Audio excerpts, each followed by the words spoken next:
So we are now in the TRD Off-Road Premium Solar Octane, the one that I hope is coming to the channel very soon, guys. Automatic transmission. We'll see how it is on the course. All right, we've got one vehicle coming up the one way. Man, the seating position on this Tacoma is just so much better than the last gen. It's a lot more comfortable. Oh my goodness. That's something I immediately noticed. Like there's more space, it's more comfortable. Well, not only that, but like, I feel like more seat adjustment too. And like, even though that this has the moonroof, you definitely have a bit less headspace. The fact that they made this roof taller too, it's just, it feels spacious in here. And how tall are you? 6'2"? Feet, yeah. Oh, 6'1"? Yeah. Or 6 foot, sorry. Very soft suspension. And you guys, in the last truck, they said nothing is aired down at all. So these are just at like normal street pressure. Yeah. That's sweet. A lot of low end torque, that's for sure. I was literally just gonna point that out. There's always a lot of hesitancy when you're going from tried and true. Oh yeah. To turbocharging, especially something like this. So that the amount of torque this thing has is pretty impressive. I think I may have cut that too much. Oh no, we got that should be good. The 360 camera view told me. It's yelling at you. Yeah, we're good. So we've come to our first obstacle, guys, and I'm gonna go ahead. I already put the truck in 4 low. So to do this like any other vehicle, so have to be in neutral, press this little dial here, and then we'll go like to 4 high. So the truck automatically goes to 4 high, which is sweet. You can see that our gauges are pretty customizable here too. So we can change up our gauges. You have 3 different gauges to go. So like if I want my tire pressure on one side or the pitch and roll on the other, you can fully customize it. But we'll go back into 4 low. So again, press here, go to 4 low. All of our stuff comes on and go back down into drive. The cool thing too is we have our pitch and roll right there, but when we press the camera view right here, we'll also see it since this one has MTM, so the multi-terrain monitoring system. You think we're clear to go up? Should be. Well, we'll know in a second. That is true. Yeah, that's where the MTM is actually really nice. Like just kind of even seeing down the sides. Mm-hmm. Yeah, because we got our mirrors right there on that side. Yeah, and like I said, I was doing some stuff with Lexus last week with the GX550, and a lot of them are never going to see off-road. Oh yeah, like it's just cool to have. Yeah, it's super useful in all sorts of different applications. So this, like these rocks right here, left. There you go. these rocks right here, I did not see like the first time. Yeah. So I was going that way, and he's like, no, this way. So, because that truck didn't have the MTM at all in it. Yeah. The first one that I did.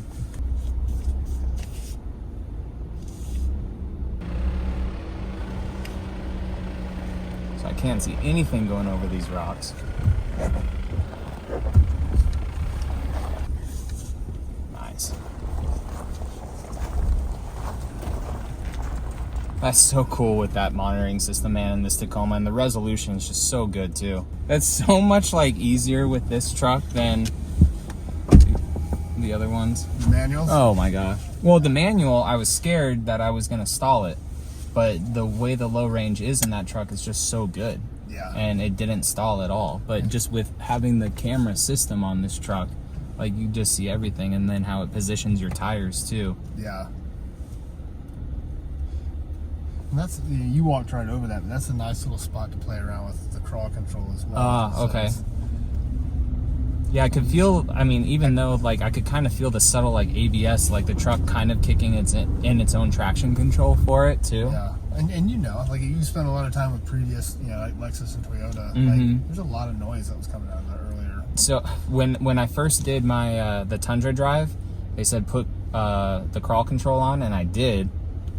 But I didn't hear anything. I was like, hey, I don't think it's on. They're like, no, this is the new gen crawl control. Like, oh, because my 4Runner, it's like, bah, bah, bah, bah, bah, like, it's working. And speaking of that, let's do it right here. Okay. The downhill assist, or?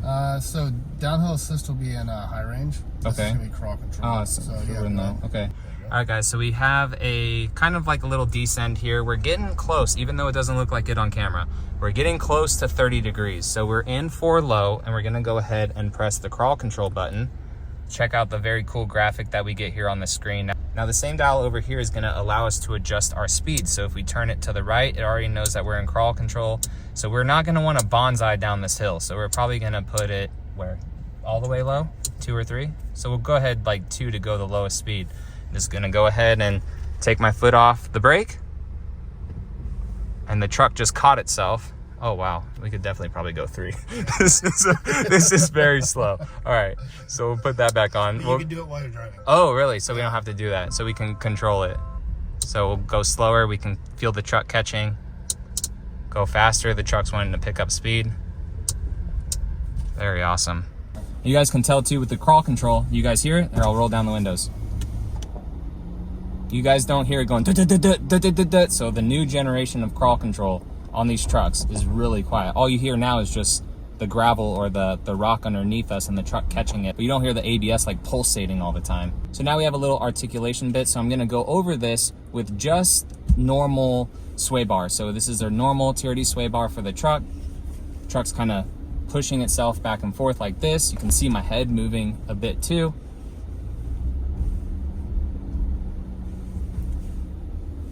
And then now that we're on this flat part right here, I'm gonna go ahead and press the sway bar disconnect. So the front stabilizer in the front has like this little motor in it, and once you do the front stabilizer disconnect, it's not one solid bar anymore. It's able to move like independently on its own. So now this is with the front sway bar disconnect on.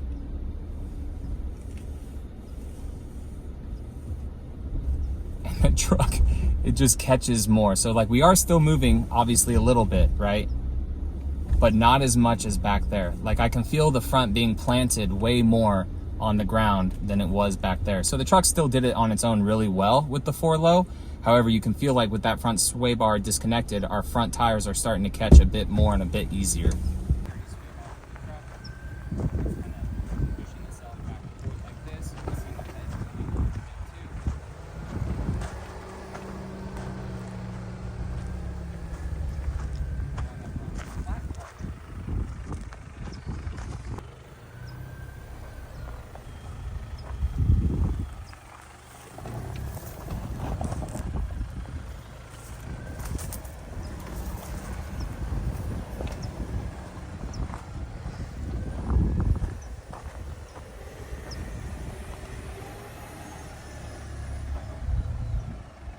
Oh yeah, that's crazy how much more it dips a little bit. Yeah. That's so cool. Because you can feel it in here too. Like it's you're not going all the way over like that. Yep. Yeah, it's noticeably softer. Again, you think about that's think about what your suspension's trying to do. Mm-hmm. It's just trying to keep the wheels in contact with the ground. Yep. And the more you can move, the more you're gonna be able to do that. Yeah, this off-road course is nice. It's not overly challenging, but at the same time, it's like not baby either, which yeah. I really like. Yeah, this was pretty cool to come out here. I mean, I flew in like 2 days ago. Oh really? We just checked the course out for the first time yesterday. All right, cool. Yeah, I was just kind of expecting a couple of like little man-made obstacles and super simple. And you guys will notice like on this course too, like the trucks, it's pretty tight, and we're in 4-low for most of it. I'm sure this truck could do it in 4-high, no problem. But the truck turns very easily. Like with the electronic power steering, the truck is able to turn hard. Now there is one spot in it where no one has done a full turn yet. Like everyone has had to do like a 3-point turn in that area. But the fact that it's just a quick 3-point turn with how hard and tight of a degree that it actually is very nice and nimble for this Tacoma, especially with the electronic power steering. Some people like hydro steering, like they feel more connected sometimes, but like I know with my 3rd gen Tacoma, if I was doing this right now, my steering wheel is going back and forth like this. Like I'm kind of fighting the steering wheel a little bit for that truck. Whereas this, with the electronic power steering, it's just so easy and it moves the tires effortlessly, and the steering wheel is not like slapping me back and forth. Here we got like a little side camber kind of, or side articulation. We're good? Yeah, we're good. I hate butt puckering stuff like this, dude. Like no matter how much I do it and how comfortable I get, I still don't like it. Yeah. And like that was still like feels wrong. Yeah. Our truck's not supposed to go this way. You're gonna be that one time. Yeah. Well, John's not coming back. All right, so we have a bit more of a articulation bit here. So have the front sway bar disconnect on, and our back end is gonna come up quite a bit, which is pretty sick for this area. So just still in 4-low, going about 4 miles an hour. Now we could demonstrate the rear locker, but this truck is just like so good. It really doesn't need the rear locker to catch, but I know that our back tire is up right now. We're at about very close to 30 degrees here, guys. So I don't like this butt puckering feeling, but I definitely do feel confident in this Tacoma right now. So the truck's trying to catch on its own. Got that rear tire that just came up. Oh, like 30 degrees again, dude. Oh my gosh. No matter how much I do that, I don't get comfortable with it, guys, but we're good. We're good. That last bit I just freaking hate. Tension grabber. Oh my gosh. So check out the views, guys. I just want to show you. So obviously I can't really see the road. I know that it's over there, right? But I have no idea what's in front of me and how hard to turn. But that's the cool thing if you guys opt for the multi-terrain monitoring system. You see the yellow right there, that's where our wheels are at. So I know that I don't want to get hung up over here on the left, right? If I kept them straight, we're going down quite a bit. So if I want to turn my wheels this way, I can. And then we also have all the other views. So if I'm gonna try to back up, I can't see behind me, obviously, right?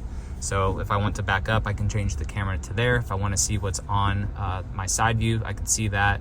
Or also here, which is nice, we see the front tires, and this is actually going to pick up digitally as we start to drive. So the truck is actually starting to stitch it together, and now we can, you know, theoretically see what's under our truck. Not, you know, real time, but if we were to run something over and we're like, oh crap, like if there was a giant boulder right here, we wouldn't want to take out like our rear diff with it. So the truck is starting to stitch it all together. What a horrible view. Oh, that's terrible, huh? And the way this 4-cylinder just like, I know it's the transmission and everything too, but the way that it just holds gears really well, like not only in 4-low, but like when I was driving on the road course, yeah, the truck knows you're kind of going downhill like this. Well, in a hot second, yeah. But the truck knows you're kind of going downhill, and it almost like brakes for you, like engine brakes. And it's good because then when you give it acceleration, it's like you're already in peak torque, whereas the last generation truck, it would have been like, oh, let's try to like upshift and get you going again, you know? Yeah, I've been pretty impressed with everything so far. I've done more off this off-road than anything. I haven't really had a chance to drive it on the road yet, but pretty stoked on it. Oh yeah, I had high hopes for this truck like in the beginning, and I'm so glad I got to drive it today. Yeah, because it pretty much answered like all the hopes that I had. I was like, all right, it's dope. Yeah, it's gonna be a good one.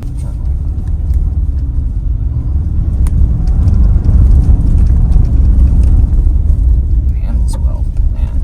I mean, I know we're just low acceleration, but yeah, that was one of the things that I was wondering about too, because I'm a big fan of Toyotas. I had them for years, and I was, you know, a little bit hesitant about some of the new drive lines. Yeah, I think like especially like going from normally aspirated to turbo. Yeah. And not just in longevity, but just like torque. Right. And just like, you know, it's like turbo lag does matter off. It does. Like especially if you're slow. And I've noticed that like the Broncos can be pretty laggy. And this does not seem that way. No, it's like if I just want to punch it real quick, like it just goes. And that's something I've noticed has been really cool, because you do that with a Bronco, you're looking at least half a second. Oh, really? You know, obviously there's some things they do better and things that everybody's always there's the thing, give and take. But the lack of turbo lag on this thing is impressive.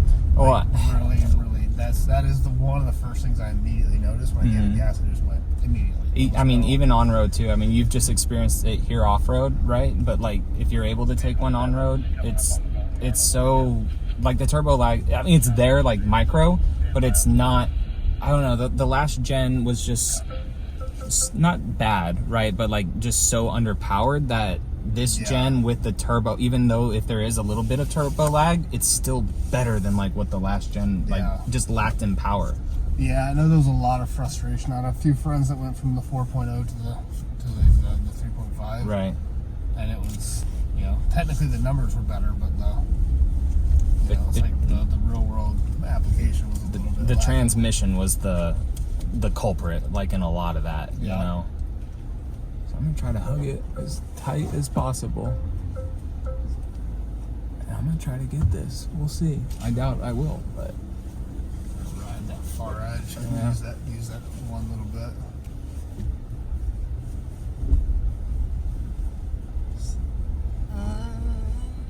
Almost. Nah, the front that front right's gonna go off if we do it. So this was that 3-point turn, guys. But even though that, you know, the truck's in 4 high to do that, I mean, hopefully that camera out front picks it up. But it was a very tight turn, but just real quick, and you're not Austin Powersing it, you know, and getting stuck. But yeah, I don't know, for it being a 4-cylinder, it really surprised me like a lot. And then when Sheldon was talking about like this 2.4, it's not like it's the same core as like what's in the Grand Highlander and like the Highlander, like all the 2.4s that they're putting in other vehicles. Yeah. But really only 54% of this engine is the same. The rest is all for truck application and longevity of it. And the turbos are different, you know, they're 50% more life out of the turbo because they know you're going to be hauling stuff and everything like that. Yeah. So at least they admit like, hey, we know turbos go out. Like, yeah, it sucks, but at least they did it with this truck for a truck application, you know, and it's not the same exact car engine, and you try to tow 5,000 pounds and you're gonna, you know, blow up an engine. Turbos have a lot of potential. They do. If, you know, again, I look at every turbo diesel. Yeah. The fact that they tried to cool this down a lot, like really is good. That cooling is, man, it's like live or die by how the cooling system works. If it's 400,000 miles or 300,000 miles and like a turbo's a couple grand, like, I mean, I don't even know if they're that expensive to do the maintenance because it's right there up front. It's not like the Tundras where they're down below and stuff. So, I mean, yeah, like if you get 400,000 or 500,000 miles out of an engine, and like if you buy the truck, you know, late in its life cycle and you don't have a car payment, I mean, 2-3 grand is a couple people's months worth of car payments anyway. So like, it's however you want to start to offset the money, I feel. But I mean, there's 3rd gen Tundras that are online selling right now. Like I've seen a couple that already have over 100,000 miles on them. So really? I mean, yeah, I mean those dudes must have driven the crap out of the trucks, but still, that's impressive. Yeah, I think there's like 3 or 4 that have been on our Facebook page.